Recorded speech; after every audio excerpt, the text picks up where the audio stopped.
2010-cu ildə Sankt-Peterburqdakı Usad bar restoranının parkinqində Rusiya vətəndaşı olan bir nəfər azərbaycanlı digər 3 nəfər tərəfindən beysbol dəyənəkləri ilə vəhşicəsinə döyülür. Təsadüf nəticəsində orada olan milis əməkdaşları onu ölümdən xilas edir. Həmin şəxs deputat Razı Nurullayevin qardaşı bu günlərdə Dubayda oğluna toy edən Hasil Nurullayev idi. Axaras xəbər verir ki, bu barədə məlumatı Cavanşir Həsənli bölüşüb. İstintaqın versiyasına görə Hasil Nurullayev onun qətlini sifariş edən İlham Orucoğlu Əliyevə böyük məbləğdə borcu olub. Hadisə ilə bağlı qrup halında əvvəlcədən əlbir olaraq qətlə cəhd maddəsi ilə cinayət işi qaldırılır. Hadisədən sonra Hasil Nurullayev xaricə qaçır. Dövlət orqanlarına məktublar yazaraq İlham Orucoğlundan qorunmasını xahiş edir. Bəs görəsən İlham Orucoğlu Əliyev kimdir? Hasil Nurullayevin həyat yoldaşının əmsidir. Sonradan onlar barışırlar və cinayət işi ilə illərlə bağlı qalır. Lakin son illərdə Razı Nurullayevin qardaşını qətlə yetirmək cəhdindən şübhəli bilinən icraçılardan biri tutulur. O sifarişçi kimi İlham Orucoğlu Əliyevin adını çəkir. Bundan sonra Nurullayev şahid və zərərçəkən qismində istintaqa cəlb edilir. İllərlə davam edən istintaq və məhkəmə işi ötən ilin avqustunda başa çatır və Hasil Nurullayevin həyat yoldaşının əmisi adam öldürməyə cəhd maddəsi ilə cəzasını ciddi rejimli cəza çəkmə müəssisəsində çəkməklə 19 il yarım müddətinə azadlıqdan məhrum edilir. Razı Nurullayevin qardaşları Hüseyin və Hasil Nurullayevlər və Dubayda toyu olan qardaşı oğlu Şahin Nurullayev 20 ildən bəridir ki, Sankt-Peterburqda əmlak və tikinti biznesi ilə məşğuldurlar. Dəbdəbəli toydan sonra gündəmə gələn Razı Nurullayev açıqlama verib. Qardaşlarımla münasibətim heç vaxt isti olmayıb. Onlar siyasətdəki mövqeyimə görə mənə soyuq olublar. Axaras xəbər verir ki, bunu millət vəkili Razı Nurullayev TV Müsavatın canlı efirində aparıcı Sevinç Telman qızının təqdimatında canlı debat verilişində qardaşı oğlunun dəbdəbəli toy mərasimi ilə bağlı müzakirələrdən danışarkən deyib. Millət vəkili bildirib ki, qardaşları ilə çox da yaxın münasibətləri yoxdur. Mən hər zaman səmimi danışmışam. İnsanlar bilsin ki, qardaşımın nəyi varsa özünündür. Onun pulunun 1 manatının belə mənə nə istisi var, nə də soyuğu. Hər kəs özü üçün yaşayır. Qardaşımla münasibətim də heç vaxt isti olmayıb. Çünki mən həmişə müxalifətdə olmuşam, sərt danışmışam. İndi biraz konstruktivəm və bu səbəbdən qardaşlarımla münasibətim soyuq olub. Qardaşım Hasil və Hüseyin deyirdilər ki, sən müxaliflik edirsən. Onu da deyim ki, qardaşım Hasil fanat dərəcədə Heydər Əliyevçi olub. Bu baxımdan məni həmişə danlayırdı ki, sən müxalifətdəsən, sən iqtidarla yaxın olmalısan, nədən narazısan və s.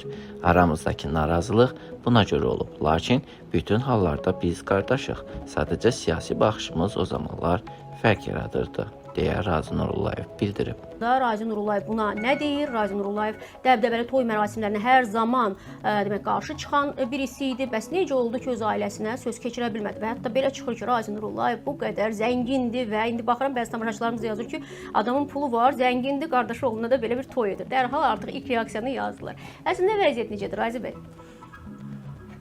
Birinci növbədə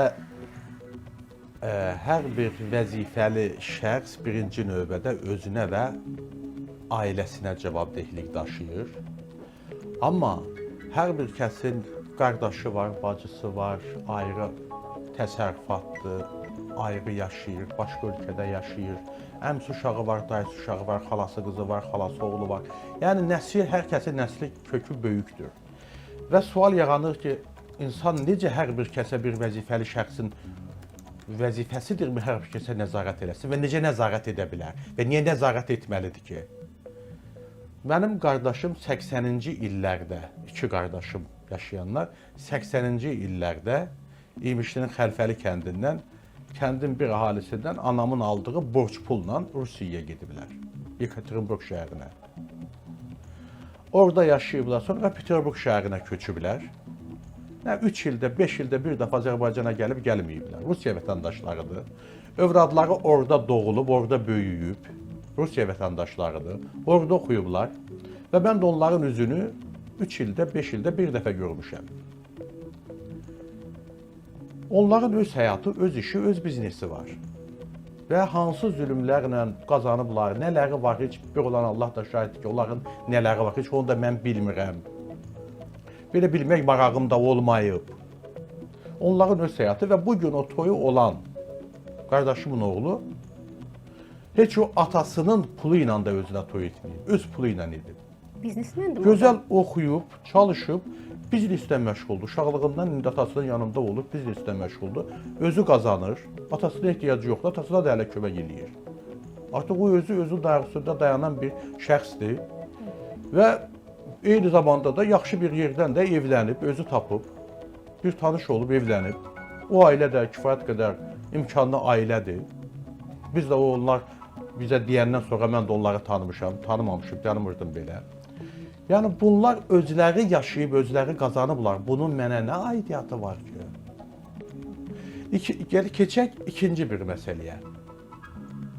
Bu məsələyə keçməmişdən qabaq bura əlavə eləmək istəyirəm ki, onlar Rusiyada yaşayıb çalışıblar və hansı çətinliklərdən keçiblər, nələr keçiblər, onunla da bağlı bir-iki yazıları mən oxudum və onları da ədalətli gördüm. Yəni, daim orada yaşayıblar. İkincisi, keçək toyun dəbdəbəli olmasına. Siz də dediniz ki, dəbdəbəli toy keçib. Toyun dəbdəbəsi, dəbdəbə deyəndə, yəni ki, mən başa düşmürəm, kim gəlmişdi? Jennifer Lopez gəlib oxuyurdu orada, bilmirəm, Taylor Swift gəlmişdi ora.